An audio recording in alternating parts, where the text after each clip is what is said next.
And we are back with Avatar, which amazingly, this is how it kind of goes now. A lot of these movies are super successful. Made over $1 billion, if you think about it. Made over $1 billion. People just got super excited over these movies. And the collectible toys are not worth that much at all after all these years. Isn't that kind of crazy? And I call this the deadlines. So they have great fandoms behind them. People are buying up stuff like novelty items, but there's no hardcore vintage collectors or anything. So Lord of the Rings, vintage Toy Biz action figures, nobody cares. Avatar right here, Harry Potter toys, nobody cares. And you know how big Harry Potter is. Pokemon's getting stronger now with the vintage toy action figures from Hasbro and Tomy, but there's just lines that people don't care about. Now, that's not saying these are $1 each. I'm just saying no one's paying the money. No one's stopping themselves from running over old grannies in their walkers saying, oh my God, it's the dire horse dead stock at the flea market for $1 and that's worth $300 now. Nope. So these are all dead stock. I bought a lot of this on discount because they produce a lot of these figures and they did sell pretty decently, but after a while, everything goes on discount. Lovely artwork. Absolutely gorgeous pieces here, to be honest with you, but we're at that point where we just can't keep the world, as we've said multiple times in these videos. I have no idea what the value of these pieces are now.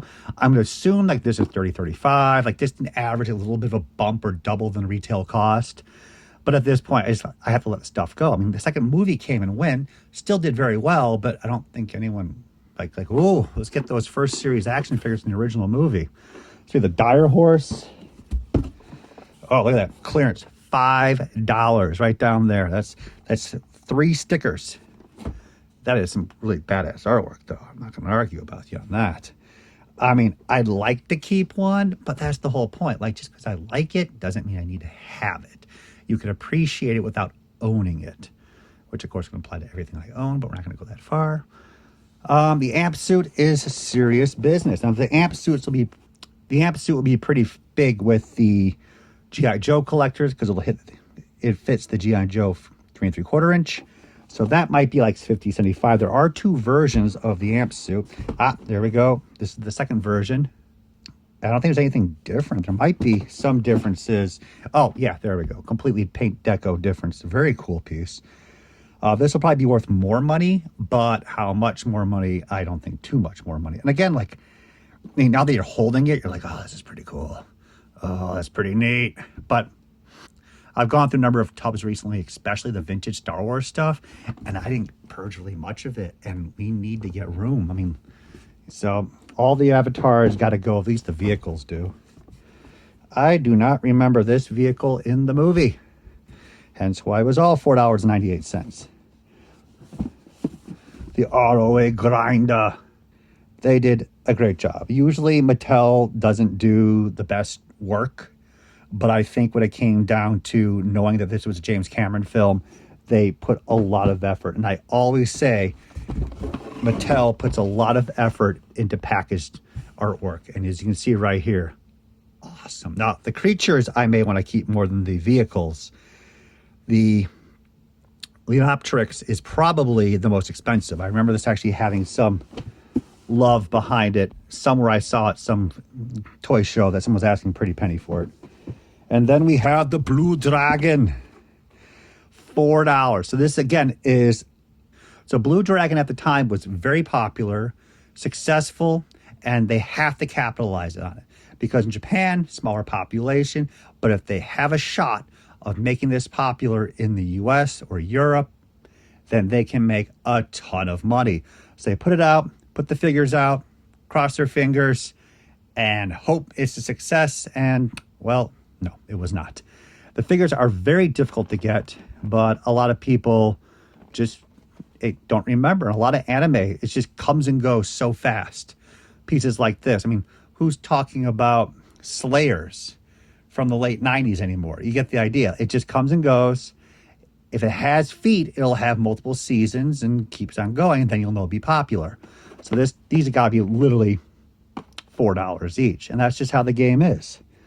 And we have one more other character. We have Maru. Circle what? Anyways, so this is the stuff I'd pick up because they're uncommon, but again, same thing. Just got to move on. We got to move on. Let's do one more box. Let's do a 2-timer. And the second box is Zoids. Oh my God. So we have a wonderful Zoid pile here, and they're upside down, which means they're rare air variants. Oh, wait, I'm sorry. There we go. Zoids. So I was excited about Zoids as a kid in the mid 80s, and I got some of the hand-me-down, like older kits from the first series. And I love that stuff. And even when I was in Japan in the mid 2000s, even to just a couple of years ago, I'd always like to buy Zoids.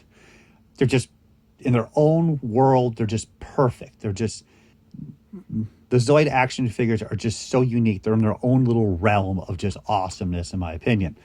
When they came out with the animated series in the US, I was super stoked. I love the fact that Hasbro issued not only the kits, but they created their own action figures, because we're more of an action figure oriented country, let alone the whole Western Hemisphere. But nonetheless, both are just awesome. So I went out and I picked up as many Zoid action figures I could, kept carded, watched them. They are very collectible in the sense that there are variations that are very rare that came out towards the tail end of the line, especially with the kits.